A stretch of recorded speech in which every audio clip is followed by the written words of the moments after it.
Welcome to the Worship Leader Next Door podcast.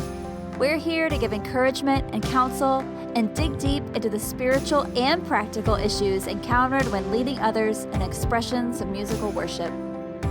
Wherever you are on your journey, we hope you find this a safe space, and we're excited to have you along for the ride. Hey everybody, welcome to the Worship Leader Next Door podcast. This is a big day. This is a big day because one of our dearest friends is our guest. We are so excited that you get to hear from her. And it also happens to be Jenna's sister-in-law. Woo-hoo. But we cannot wait to hear her story. This is Mandy Davis with us today. Hey. We are so excited that you're with us. Mandy has been also, I have gotten the privilege of knowing her for about 10 years now this year, which is crazy. She kind of took me under her wing when I was a worship intern here in town in Nashville. I feel like I lived at their house half the time, and it was wonderful. They had the coolest, her and her husband, who was Tyler, who is Jenna's brother. Yep. Did you guys catch all of that? They had the coolest little basement apartment in Franklin, Tennessee. It was so cool. It had stone walls, and I was obsessed. It always smelled like essential oils. Praise the Lord. It did, and mold. I have the best memories of Mandy. And if you know Mandy, you know you're going to have a really rich, deep conversation about life, about any category you want, about the Lord, and I'm just excited for you all to hear her story today. She has just a beautiful history with God, an amazing history with music, with being in this city. She's lived some life now. She's a mom and a wife, and I'm going to let her do most of the talking, but she's wonderful, and she's a deep, deep well, and she's been a part of churches, worship ministry. She's toured. She's kind of done it all. But yeah, just she's a deep well, and excited to hear her story, and I feel like all of you guys are going to get some really good nuggets. So everyone just strap in, take notes, crank it up if you're in your car, because you're going to get some good nuggets about the Lord today, about life and being in his presence. So Jenna's going to kind of curate our questions for Mandy, but we're so honored you're here. This is so exciting. I feel very honored. Yeah, we just feel like with where the church is at in America, here in Nashville. I mean, Mandy, how many years have you been in town now? How many years have you been in Nashville? I moved here in 2005. Okay. So, So you've seen a lot over those, 2 decades. Yeah, pretty 19 much. years. 19 years. Yeah, It's a I have lot. definitely seen a lot for sure. The good, the bad, the ugly, the beautiful. All the things. You really, really have. Yeah. You know, I think Mandy is someone who has, well, you're going to hear through her story. She's done a lot. I think you have a lot of accomplishments. I think in today's society, it's like you're a wife, you're a mom, she's in real estate, you've been a touring musician, and yet Mandy constantly brings us back to her heart is truly to know the Lord at a deeper level. She's gotten all the things, and I think it's really special to hear voices in the church that you've gotten all the things that are beautiful.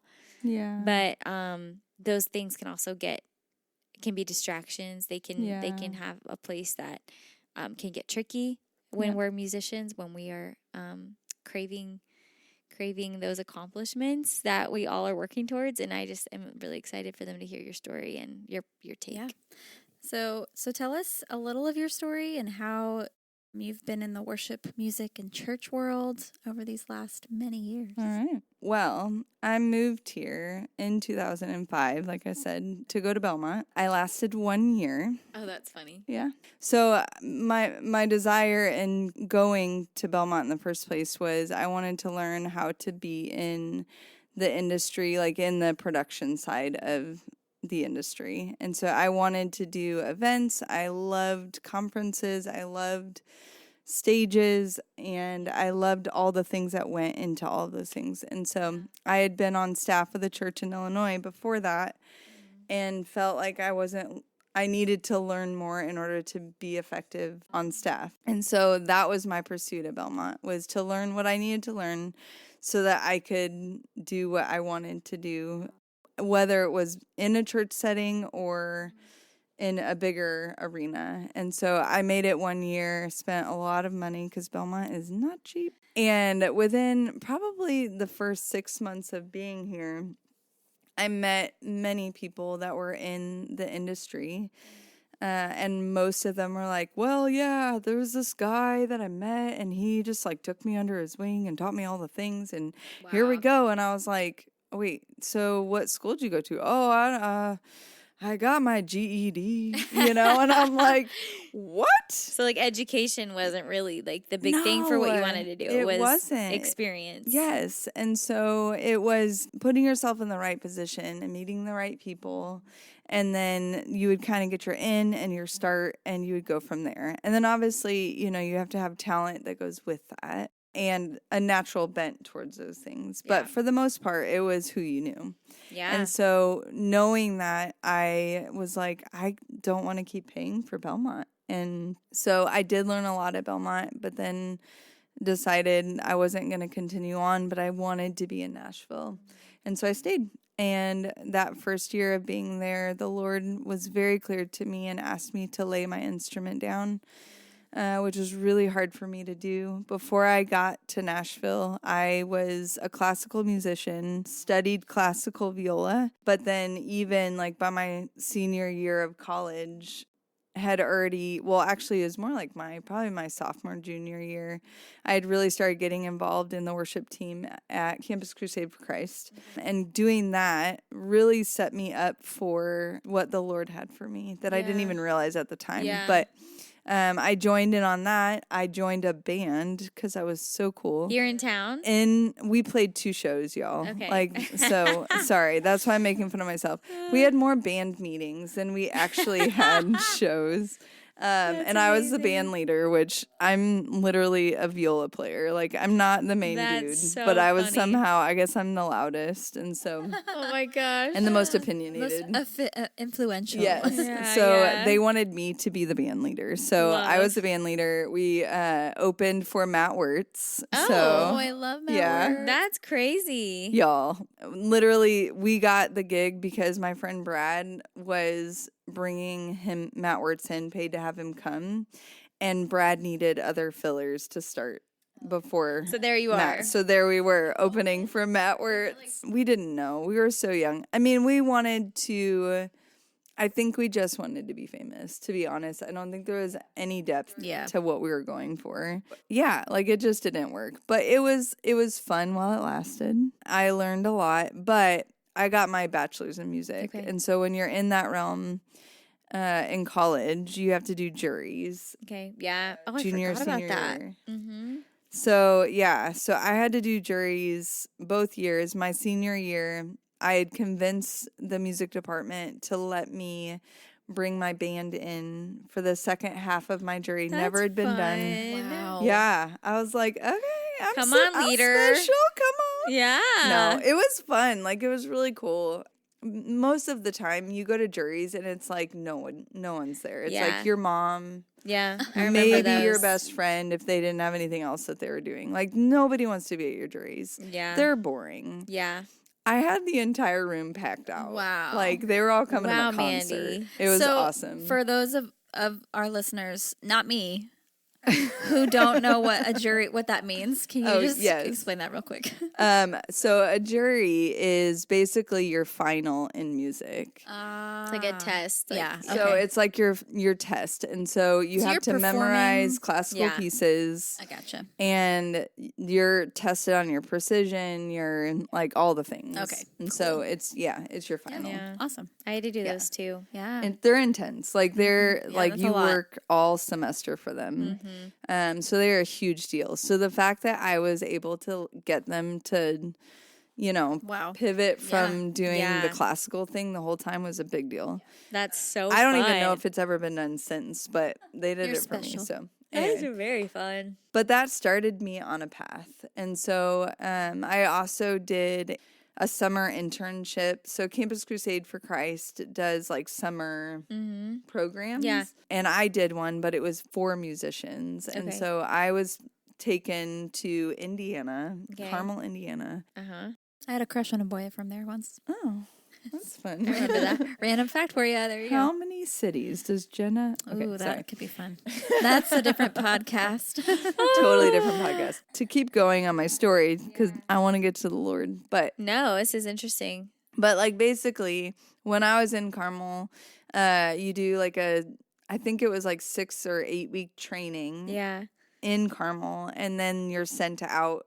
You're placed in a band and sent out. Well, I got placed on the worship team. Oh, cool. And for about 5 minutes, I was disappointed. And then the guy, oh my gosh, please forgive me if you, I don't remember the guy's name and I don't remember his song. He wrote a very popular worship song at the time. I'm blanking on his name right now, but his words were so pivotal for me. And he basically, I think he wrote the Purify My Heart, O Lord, and Cleanse Me. Oh. So anyway, I don't remember his name, but he basically was the first person to look at me and say, like, I think that you are anointed as a worship leader. Wow. I was so thankful for that man.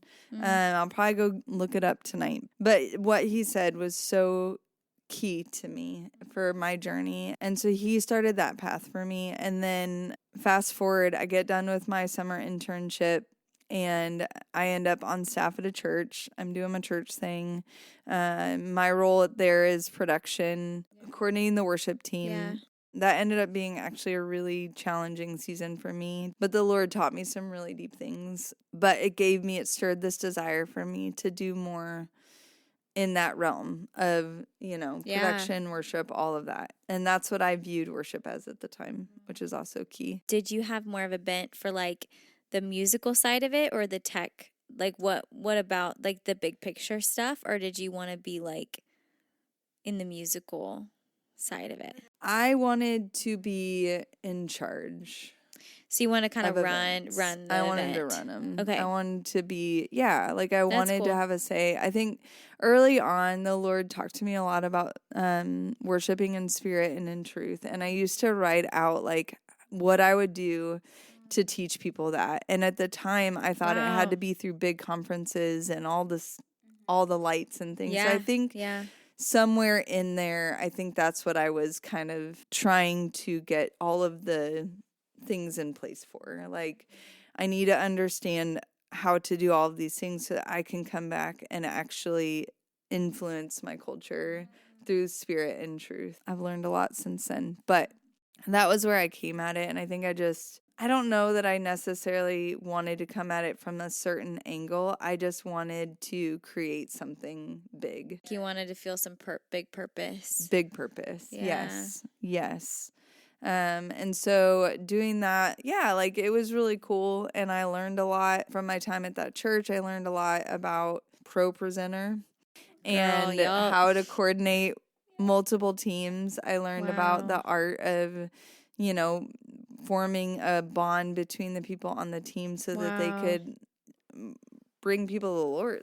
Work together. Yeah, help to usher without getting in the way of each other. Because I think that's sometimes the fight. Yeah, and totally, 100%. Yeah, and I will say I learned a lot about a lot of things there. And then I moved to Nashville, and, I went from a big fish in a little pond to a tiny fish in a gigantic ocean. Yeah. And the Lord, kind of sat me down when I got to Nashville. And it was the best thing ever for me. What did that look like? I didn't play my instrument other than I did study with the viola professor. Well, he's a violinist actually, but he's a improv jazz guy. Yeah.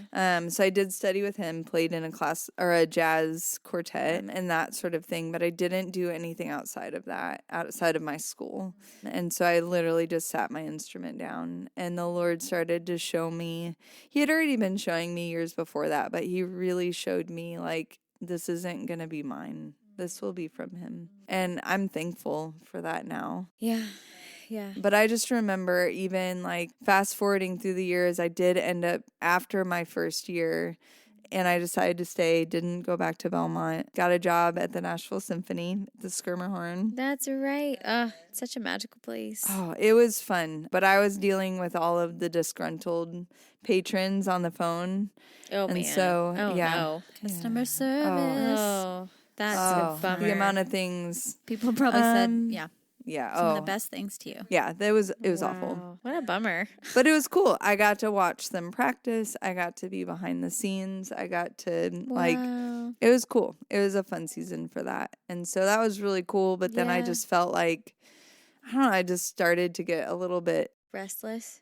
maybe restless. I was going to say depressed. And I'm like, I don't know if that's the right word. But yeah, I was starting to long for other things, for deeper things. Yeah. And I felt like the Lord kind of said, okay, you can go now. You can play. And so I had been going to a church, a really awesome church. And so I joined the worship team and started playing on the worship team and met this guy who is one of my favorite musicians I've ever gotten to be with. He is like the kindest, most God-fearing man on the planet. Gentle, just such a gentle spirit, and ridiculously talented. He's a pianist, Okay. also classically trained, and just solid. You met him through church here in town. Yeah. Cool. Yeah. And him and his wife became dear friends of mine. She's also a gifted songwriter, singer, and her and I, spent many years just processing the Lord together and just enjoying friendship. But yeah, he just was awesome. And I learned a lot from him. And he talked to me. One day we were playing for this Sing at our church, this big event that they do. And he was playing piano, I was playing viola, and it was just instruments. And he literally was like, you know what, Mandy, I feel like this is it. Like the Lord ministers so much through instruments. And he was like, wow, you're going to use your instrument to pierce into places that words can't ever touch. And I was like, okay. That's a word. All right. Cool. Wow. And I felt it. I felt like that was very resonated from the with Lord. you. Oh my gosh. And it changed a lot for me. It changed the way I viewed worship. It changed the way that I viewed my instrument. And it just deepened my faith in a lot of ways. And so from that point on, I think I'd always kind of felt that, but this just kind of like deepened that for me. So it sent me on this road of like, okay, Lord, I know that I'm meant to be in the worship. I'm meant to worship with my instrument. I'm meant to use it in that way. And so I dabbled in, I toured for a while. So when the Lord released me, he also started bringing artists to me. Wow. And so I started going on the road and I played a lot of different things, got to do some really cool experiences. But I don't think I was built for the road. It's intense. Oh my gosh, Yeah. y'all. Takes special, some kind of special person probably to stay out like that. Even if you are that, it's still still hard. hard. Yeah. Yes, and with the right heart, because I think a lot of people start their journey in that world with a really pure intention, Mm-hmm. and it's just a slippery slope.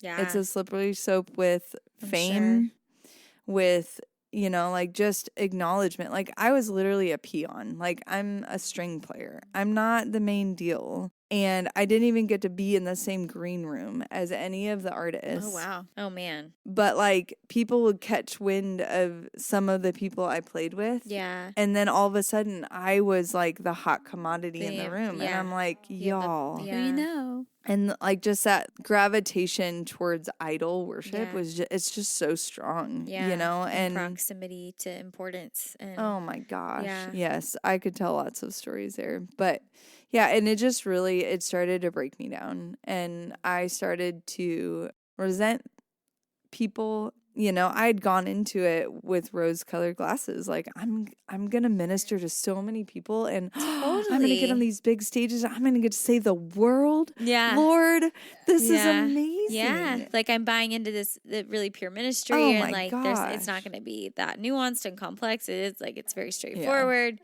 Ooh, that's tough. I don't even know what that's like. I haven't toured that much, really. Yeah, but.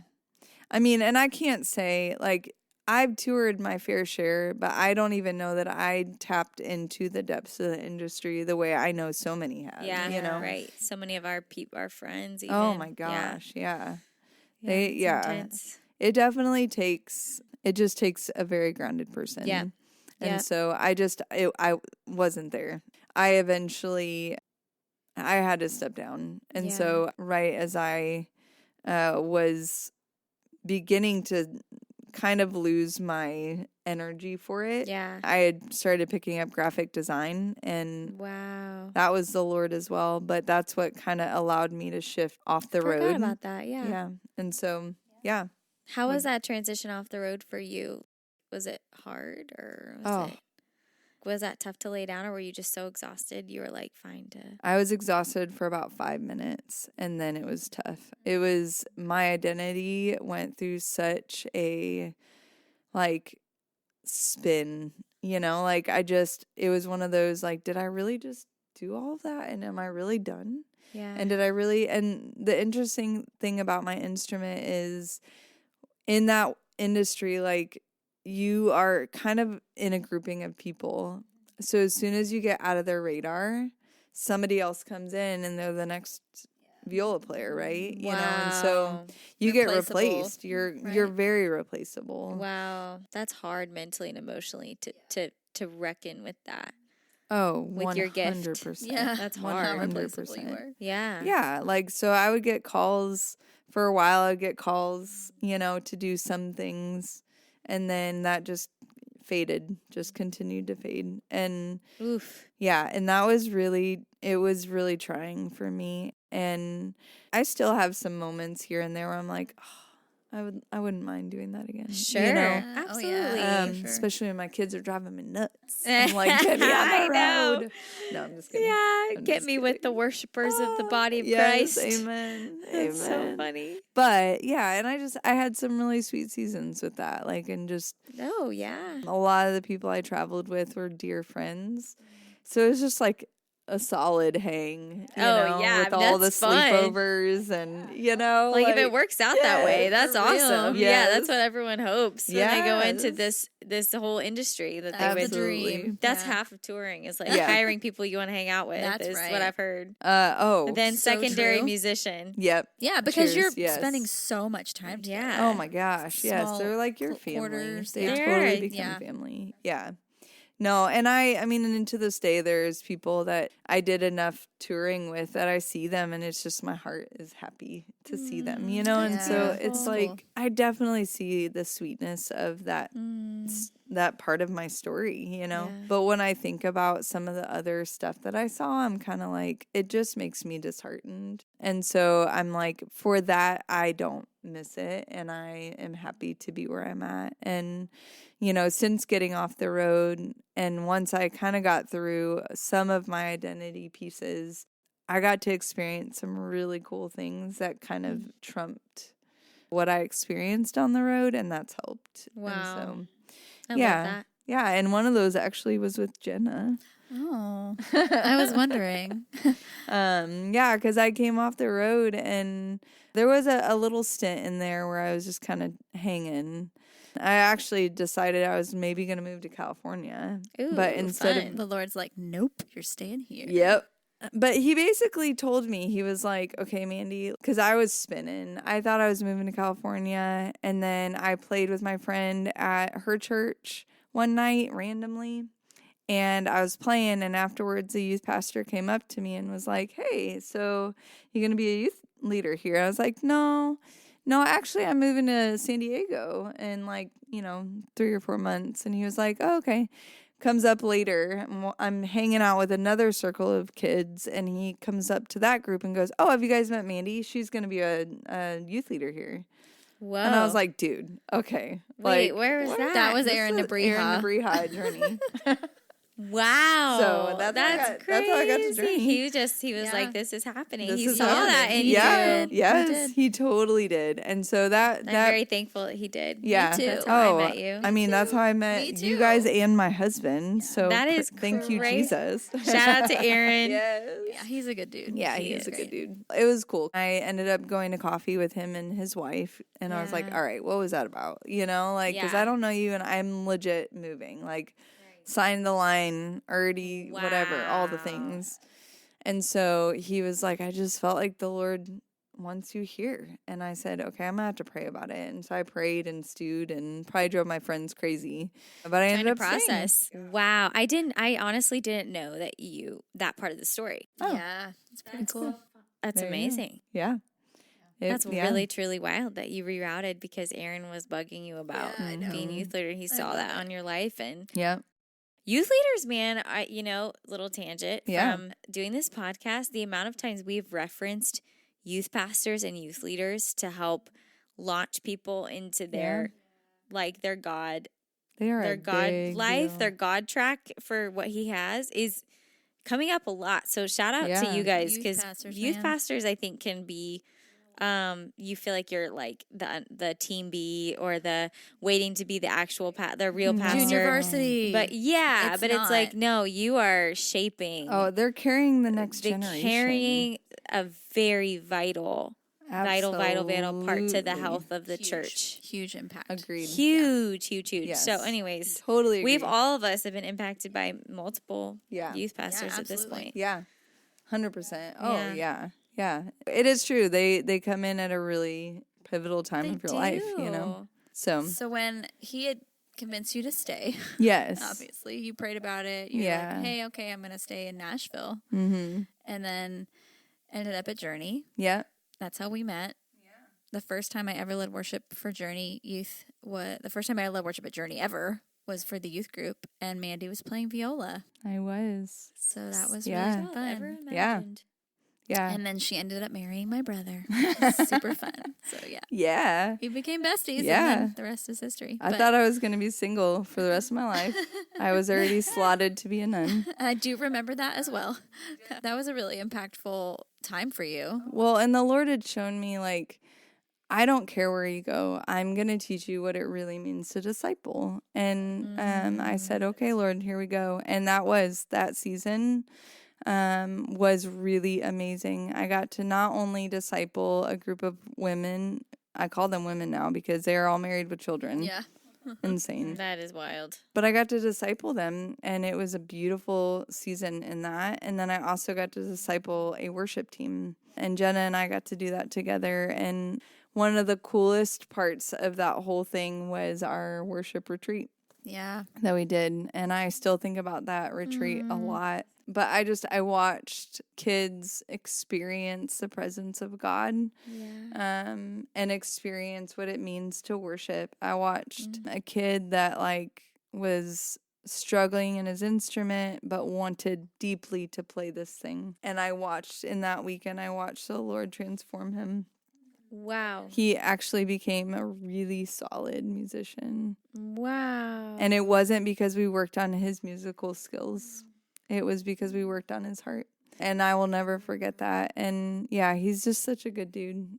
Wanted to be a musician and was just struggling, but realized that it had nothing to do with his actual skills. It had everything to do with how he thought about himself.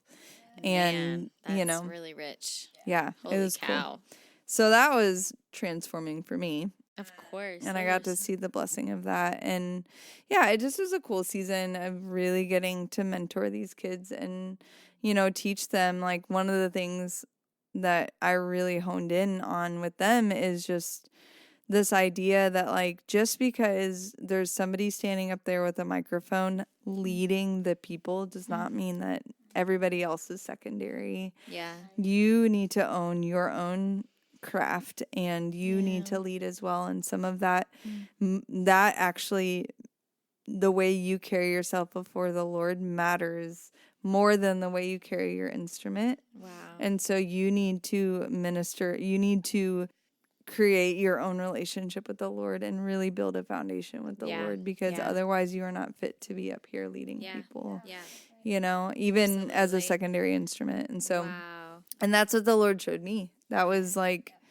lot of my world was Mandy, you don't get out just because you're not holding a microphone. You need to be accountable to me, and you need to sit in my presence, and you need to hear from me, and you need to read my word and understand truth so you can fight against what's not true. Wow.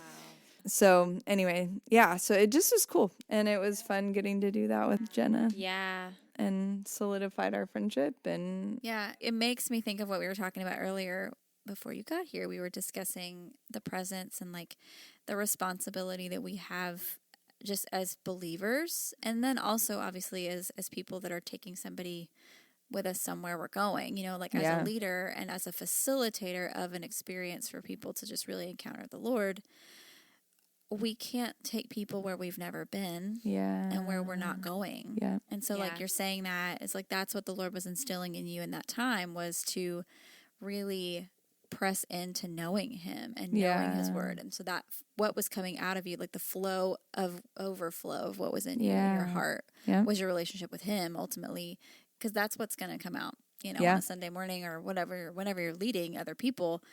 And really in any interaction with anybody. Like, what comes out of your heart or your mouth is what's in your heart. Yeah, 100%. So yeah, that's exactly what, so it sounds like that's what the Lord was doing in you, like really solidifying in you in that time. Absolutely. But we want to talk about, you know, pursuing the presence of God. It's like when you are friends with someone, you can't really have a relationship with them if you're never in their presence. Like, you're not really going to know them unless you're with them. Yeah. Like, you get to know somebody better by spending time with them. And so the more you spend time with the Lord in his presence, you know, it's not some mystical, magical, you know, weird incantation that we do. Yeah. It's really like just knowing him, knowing Jesus. And it's possible to do that. But in a church context, and like kind of what we wanted to talk about, specifically, even just with you, because I know this is on your heart. Yeah. Because that's where you're coming from. You're coming from all this, like, you're wanting to do music. You're wanting to pursue these things. You're wanting to be famous even and wanting to have this experience. But then the Lord really bringing you to a place. And even now, you've had a lot of ups and downs since then in different churches and different ministries and all of that. But really coming down to the crux of it, of going, like, what's missing? In what ways do you feel the church has forgotten to prioritize the power of his presence and being with the Lord and simply just dwelling with him, pursuing his presence together? Yeah. You know, do you feel like you're seeing that happen, where it's like we're not really pursuing his presence like we should be? Oh, 100%. 100%. Yeah. And I feel like, so, you know, just to like kind of backtrack just a tiny bit to lead into that question, by the grace of the Lord, those questions came to me, a week ago? Not even.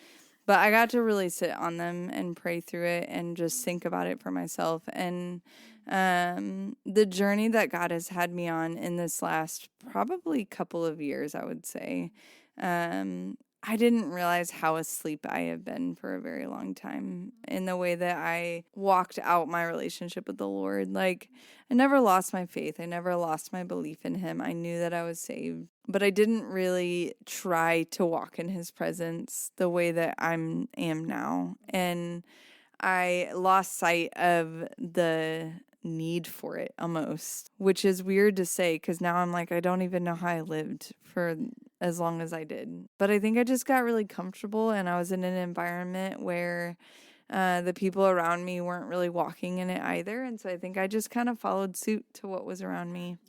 And I didn't even know. I had no idea how off I had gotten and how much I was missing the Lord. And in this last season, he has basically started to strip me and bring me back into his presence. And I am so thankful, but it has been so hard. It has been worth everything that I've experienced in this season, but it has been really challenging. I feel like what the Lord has been showing me is a lot of things, and I hope I can get this out well, but he kept talking to me this week about his kingdom and how we'll never get to experience the fullness of who he is until we can let go of this world and grasp his kingdom, because we can't serve two masters. We can't hold on to two places. And a lot of times I think we try to do that. Our culture makes it very easy to do that. You know, like between just that like tape that's constantly playing over every store, TV show, all the things that says success, right? Or, you know, like if it's not success financially, it's success with your body and success with your health and success everything with your parenting, you know, and like, man, and like, more is more. And more is more, you know. You need this, you need this, you need this too, you need this. Yes, and the more we invest into those things, the more we're going to reap what we sow. And the more we sow into this kingdom, the more we are going to gain this kingdom. Wow. But God says to seek first his kingdom. Mm-hmm. And God says that when we pray, thy kingdom come, thy will be done on earth as it is in heaven. Yeah. But we constantly are chasing after this kingdom, but expecting his presence in it. Wow. And it doesn't work. It's just not how it works. That's and an incredible line. We're pursuing a different kingdom, but we're expecting his presence in it. yeah. Like, that is so, I do that all the time. Oh, I mean, me too. like literally, even in churches, even in things that seem, yeah. it's, and you, like you said earlier, you go into it with pure intentions. You go into things Yeah. so wanting to do it the right way. And I think the majority of people listening, you are going to resonate with, like, I so badly want to do this the right way. But we're human, so we accidentally get caught up in the distractions and the details. And then we ask God to be in those, like, I want him to be a part of everything. But, like, we go, hey, this is the priority. God, I want your presence there. And God's like, but I'm not there. Yeah. I'm not in the weeds like that. Or that's very, very powerful that, like, even in the mix of overall good things, good things, good artists, good churches, good worship teams, obviously there's things that are unhealthy, but we're not even talking about that. It's like things that, like, start off well. I think we can just slowly get off track. And I find it fascinating what you said about how you didn't even realize when you were in an environment that wasn't encouraging this, like, being aware of abiding in the presence of God, how it's like you're in a floaty in the ocean. And you just slowly just kind of get a little bit farther from being as connected intimately to the vine as we have the ability to be, as we have the invitation to be. And it's extremely easy to be on that floaty. And we're on that floaty every day. We have to make our way back upstream. You got to keep paddling a little bit. You have to keep paddling and be super intentional with the Lord. But I just find that really fascinating of, like, one, you had to be in a new setting to, like, help encourage to remember the presence of God. And two, it's just these little distractions along the way that find yourself not abiding in the way the Lord has for us. Yeah. And for me, it wasn't even that I was finding myself in bad places. Like, I wasn't. Like, I was still invested at every church I've ever been a part of. And I still was reading my Bible, and I still was like, there were seasons when I joined, like, BSF because I wanted to be grounded in the Word. Yeah. And so, but didn't realize how robotic my life was at that point. And it wasn't until recently that I realized how asleep I've been. And the Lord woke me up with a vengeance and started giving me words about the church and about what he's doing, what he's up to, and the way that he is sifting his people, and the way that he is calling.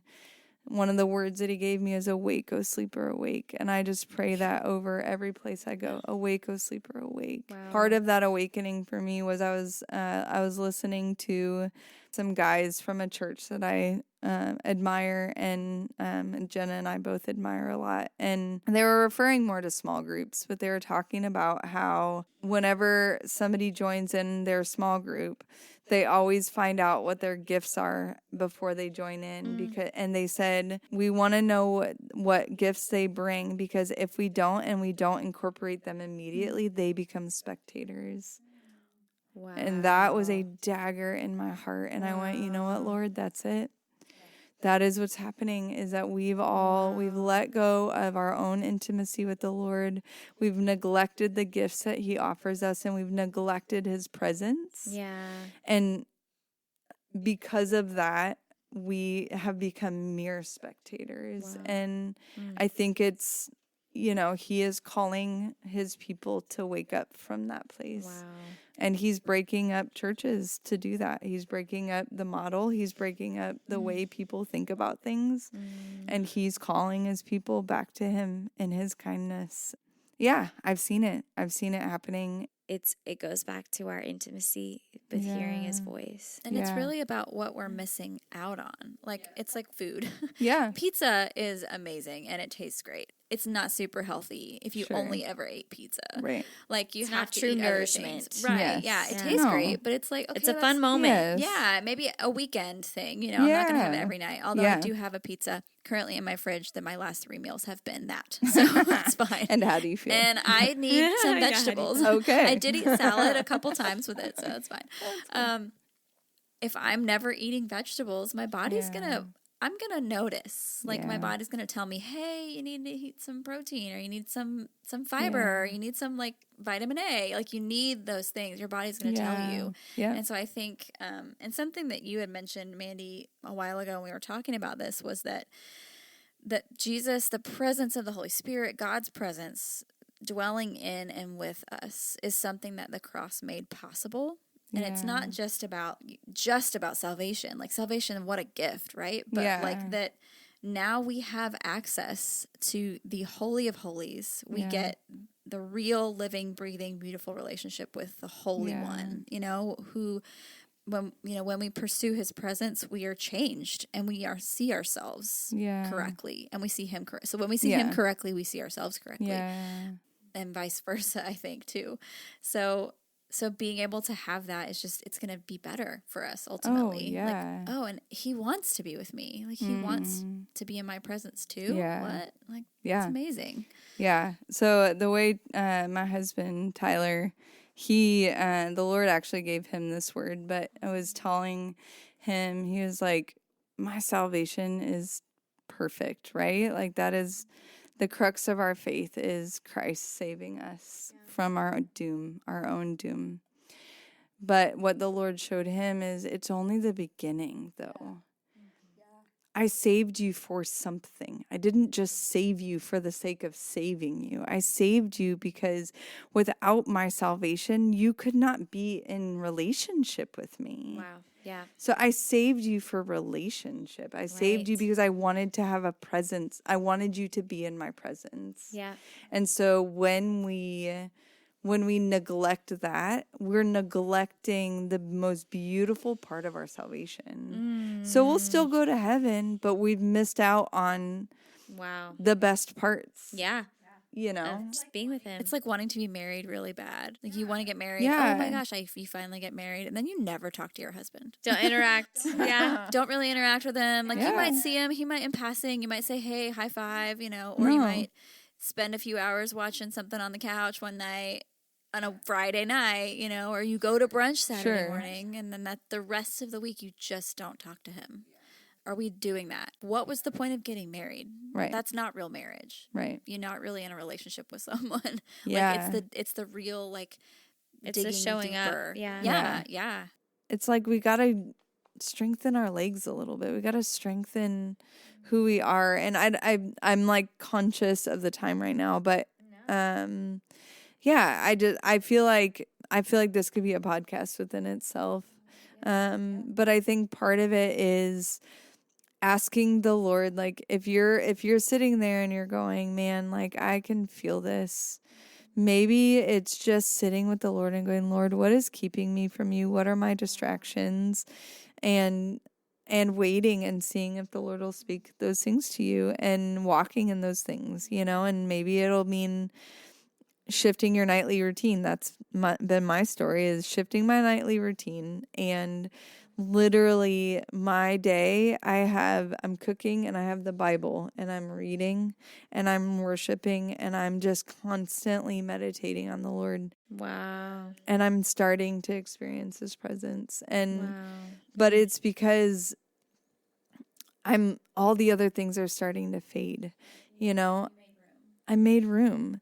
And I think sometimes we try to, like, it's almost like you have a full room, and sometimes we'll like try to like move a few things over and be like, oh, there's a spot for you. Yeah. But the Lord is going, no, flip that around. Yeah. Turn that on its head. Turn it on its head. If you really want the Lord, it's going to mean letting go of this world. And it's a process, but it is going to mean letting go of this world. And to be honest, I don't know that a lot of people want to do that. It's kind of the rich young ruler syndrome. Yeah. You know, it's like we want all the things. We want our kingdom and we want the Lord. And the Lord is saying, I can't give you both. Wow. You either want my kingdom or you want your kingdom. Wow.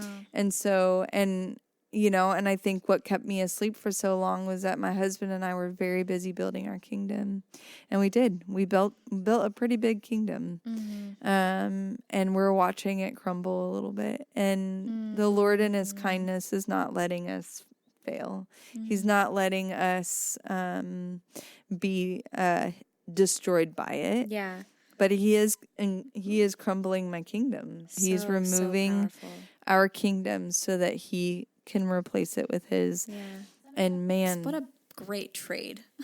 Oh my So they gosh. don't kill us. They don't squelch us. I mean, clearly we see what happens when the kingdoms are allowed to stand for longer than and bigger than they. Yes. And it can't work. It doesn't work. Yeah. That is, I mean, all of that is, I'm just soaking it in because I think that what we've missed as a culture is we go, oh, if you seek the presence of God and if you make all these sacrifices, you're in religion or you're following rules. And I think the enemy has done a good job of taking the saltiness and the hunger out because we don't realize what we're missing because we're asleep.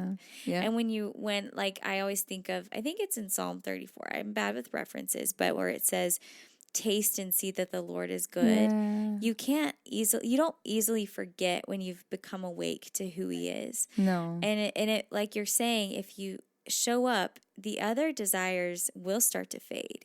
Yeah. You will start to crave the Holy Spirit and the Lord because he is truly so good. Yeah. He is truly the kindest friend, the best father, the healer. He just wants to give us himself. Yeah. That's his goal, to walk with us in the cool of the day. Yeah. And it's available to us. And it reminds me of a kind of like a prophetic word I saw on Instagram or something where this guy said, you'll notice pastors stepping down from their platforms and returning to their tables with their family. And I got the shivers because what a gift. What a gift the Lord is saving us from ourselves. Turning the hearts of the fathers to their children. Yes. Yeah. So special. He's reminding us that he is the head of the church, and he's been doing that for a while now. But yeah, I can feel it in every fiber of my being, and that's cool that he said that. And I feel the same thing, like that, you know, he's going to start setting people down for their own benefit, and it's going to feel like death to so many, but it's actually the beginning of your life. So if that's you in that situation, like, just know it's just the beginning, and he wants you. Yeah. That's what he always has wanted. Wow.